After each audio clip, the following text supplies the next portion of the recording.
Good morning. My name is Boss Lady, and I'm here to interview the management team at Disaster Alert Network Sierra Leone.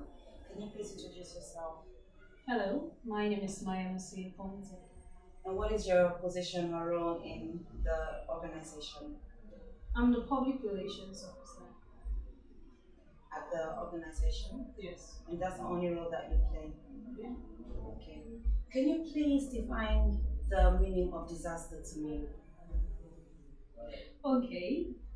Disaster is any sudden happening, be it flooding, be it earthquake, that has a lasting effect on the lives of people. Have you ever been involved in a disaster incident or been a witness to it? Yes, twice. Okay. One was a fire disaster, and the other was flooding. Okay, can you just give me a brief explanation of what happened regarding Okay. the fire incidents? Okay.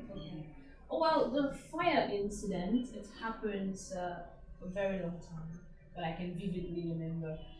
I was at home with my parents, of course. Were you young then?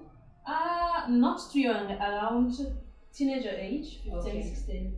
And then, but the fault was from the poor electrical wiring. By then, we were using the traditional meter, not this new prepaid. Okay. And so the fault was from the wiring, Mm-hmm. and then it was at night, and so the fire was traveling from the meter to the other building, and then we were fast asleep. But there was So a this incident happened at night. yes, Okay. yes, at night, and but there was this guy. He was a television electronic guy, so he doesn't sleep at night. Okay, he lived with you guys Yes, as well? yes, Okay. it's this joint apartment house, a Okay, joint I apartment. see. So Alright. it was there, and then he saw what was happening, and then he tried to wake everyone. But I, as a kid, I was fast asleep. My mom actually had to go in and then drag me out. So you literally didn't know what was I going didn't. on? I didn't Wow. until when I was dragged out, and then I saw what was happening. And the guy did the ultimate sacrifice. And what was He that? went straight to the cable and then all the two and then just jacked. With his bare hands? Yes. No protection gloves, no nothing. And that was how he was able to mitigate. If not, the whole house would have been in fire. But thank God it was only the roof. Yes, the ceiling got burnt, and then we were able to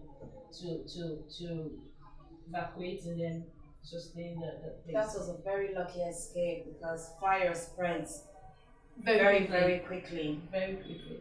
Yeah.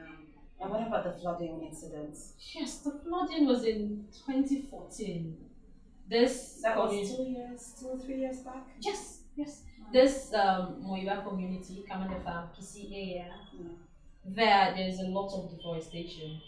And there was where, I met my people living, but actually it's my grandma's place. Yes. And So so it's a there- family home. Yes, a family home.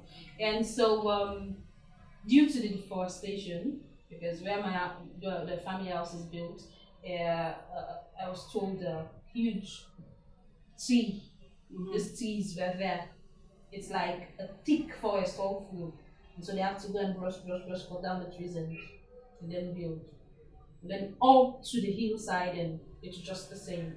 So when during the rainy season, there was a heavy downpour of rain, and then the soil, because it's not too protected again Mhm. because of the deforestation, it just wash off down the hill. And when water is coming from the hill, it has a very high current. Of And course. so when it comes down, it was Rapid. yes, it was a rapid, and then kids were like coming from school, and then some were accidentally washed out. Yes, The because children? children, yes, 2 to 3 children died there, Inside and the- their corpses were picked up at Muaf. That's a very long distance? Yes, it's a very long distance from Kisi to Muaf. It's a very long Wow. distance. So the kids had to die because the waves, the stones on the way, the other things. How traumatic for the people, the parents. It was very devastating. And then our house, the roof was just taken. Like when you punch, and then Can I just break in? During that period of time when the water was washing down the soil and the children, where were you? Were you among them? I was not among, but I was like holding on to the foundation of the ceiling, the bacon Of your house? of my house. So you were Yes. at home? Yes, I was at home. Where was your grandmother? My grandma, she was running houses skills to make sure, hold on to that, hold on to this, not too big, because the wind blows everything away, even the roof. Imagine the roof. It detached. Yes, and then it carries it down to the streets. So Wait, after the roof got detached and it flew out. So only the foundation was there. In fact, this is the hill is like this, and then it flew all the way over the hill to the street. So imagine Yes. the impact of that if it hit somebody or it hit the civilians. It was devastating. But after the heavy downpour, the youth had to come out. The volunteer, they try cleaning, and then the occupants had to go down and then say, "Oh, this is my roof. Please help me with it." So people were actually virtually looking for their roofs. Yes. After that incident, nobody moved. No. What did the government do? No, the government they didn't do anything, but they were The journalists. councillor of the The councillor is community? nowhere to be found. It just the journalists that try to know what's happened, how did this happen, how many casualties, and that was it. So Everybody- no help was rendered. No, Nothing. no, nothing of the sort. Everybody was left to bear his or her course. So how did people survive? I mean, the experience that you've gone through, it was very traumatic. and It people was still very- live there, Yes. and people rebuilt their life again. Mm-hmm. And now they've gone further. They've cut down the trees a bit higher, and then they're still building houses there.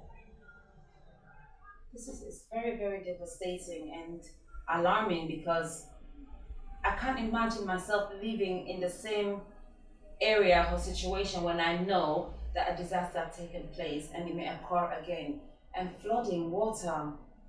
Well, for them, it's their only place of survival. It is better for us to be in Freetown than to go back to the village and then do our farming. For them, I know they I have can so established understand themselves. that so- people believe this is where their childhood memory is. This is where they grew. But to live in an area that can affect your life in that sort of circumstance is very alarming. Very much so. After that experience, and with the sort of job that you're doing now with the organization, what do you think you can offer the communities out there? If you had to speak to them, what would you say to them now? Well, thank God I'm here at this organization, and then our job is to try to keep them alert, prepare them, and then raise this awareness to make them be prepared to see how we can mitigate this happenings. Because if we go there and then we engage them, most of them just do not know what is disaster or what they're sitting at. Exactly. So if we as an organization, we go out there, we sensitize them, we tell them what is at stake, I believe they can make headways with that. And you think this will make an impact in the different It has a very, very great impact. Not just for now, but for generations yet unborn. Well, Ms. Siri, thank you very much. You're welcome. I appreciate this. Thank you.